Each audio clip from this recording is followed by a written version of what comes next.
So your pediatrician says that your child has red flags for autism, and you are struggling with whether or not you want to go through with the testing process because you don't want your child to be labeled valid. Understood. However, there are many reasons why a diagnosis of any kind could be helpful. I'm Deidre, a licensed clinical social worker associate, and I work with children birth to the ages of 16, and I specialize in challenging behaviors.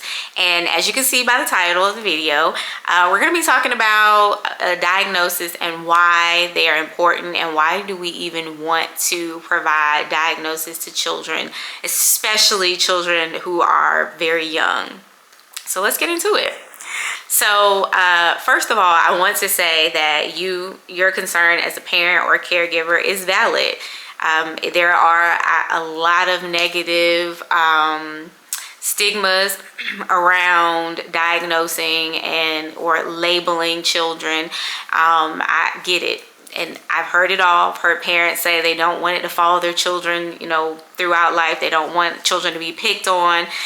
They don't want their child to feel, less than. They don't want their children to be targets. Heard it all. And I 100% do understand your feelings or anxieties around it.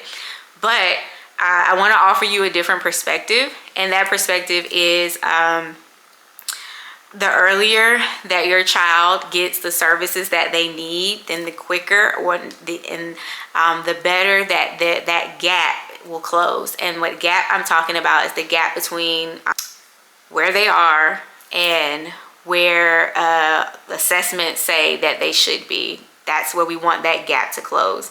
And the sooner that they get the early intervention services, the earlier that they get it, then the better the chances are of that gap closing. So let's kind of get into it and talk a little bit about, so I have my notes here, about why. So the first thing is that it helps us to know how to guide treatment. It guides us with the treatment. So for instance, you go to the doctor, right, and you have a stuffy nose, you have a headache, your eyes running, throat a little sore, a little scratchy.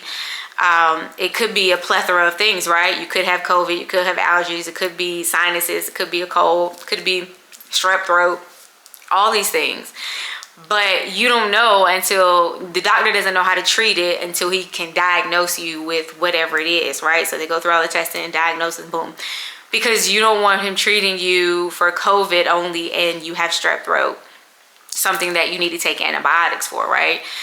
You want to have the proper treatment, because if untreated and if undiagnosed, then it's untreated, and if it becomes untreated, then it can turn into something more, or something that is it's worse. So that's one of the reasons why we want to be able to give a name to what your child is experiencing, because we want to be able to treat it properly, and we want to be able to do it in a timely manner. Next thing is that it provides us a reason to advocate. For example, I work in a program that for children in child care centers, and outside toys are not allowed to be brought into the center. Well, if their child has a diagnosis, then I'm able to say, well, I can advocate to these providers and to our program and say, no, this child has a diagnosis of whatever. So let's say it's autism, and they have a sensory disorder, or they have, they need that sensory input because they're biting other kids, they're biting teachers, they're chewing up the toys, they're, chewing up clothes, all these things.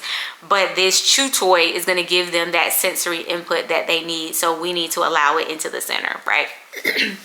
So advocate, I can advocate. Advocacy is huge when it comes to children also who have certain diagnoses. Like, they need people on their team. They need people to say, no, this is what they need, and this is what you're going to provide for them, because by law you have to, right? Next thing is it provides access, which is kind of a little bit like advocating, but in a sense of other programs. So I can go out into other programs and say, hey, I have a child who can benefit from ABA, and what do you have available for this child? Or I can say, go to another program, a therapeutic program, and say, hey, this child is really dealing with whatever, and it could be something that I'm not equipped to treat, or something that's not my specialty, but I can then send them elsewhere and say, hey, I know that your program serves these diagnoses for free. Can you work with my client? And boom, there you go. You have it, because there's a diagnosis in place and something for them to work with. So that's another reason why having a diagnosis at an early age is very important. Next thing is that it provides, helps us to make informed decisions. And that's a big umbrella when I say informed decisions, because I'm talking about, if I have a child, we had a child one time that had very heavy social anxiety. And so if the parent was very outgoing and loved to go places all the time, but that child couldn't handle consistently every single day going somewhere after they've been in school all day. So parents are able to make an informed decision to, okay, let's limit these days, because that's what's causing the anxiety and causing behaviors, because they've been overstimulated. It's just not, it is not working for them. Also, it helps us to know informed decision as far as admin on what center is best to place this child in, because it could be that we have a center that's full of children who have autism, or full of other disorders that are super heavy, like physical disorders, or things that where children might need more support than what they can provide at that center. So it helps us make an informed decision about their care, what center can safely care for this child. And so that's another reason why it is so important for us to know. And then lastly, it really helps the child if the adults in their life can understand what it is they're dealing with, or can know, or have a little bit of information about how to engage them, or how to help support them throughout their day. It kind of helps to take the load off of the children. It's taking some of that anxiety off of them. It's taking some of just those feelings of needing that support. And there's nothing better than a caregiver and knowing that their child is well taken care of, because a center or because a group of people care for them and know how to care for them. So that is another reason why it is super important for children to have a diagnosis, because we want to make good informed decisions about their care. These are all things that, of course, are proven to work. They're proven to be true about diagnosis. But I always tell families that you are the expert of your child, and you are the expert of yourself and your family.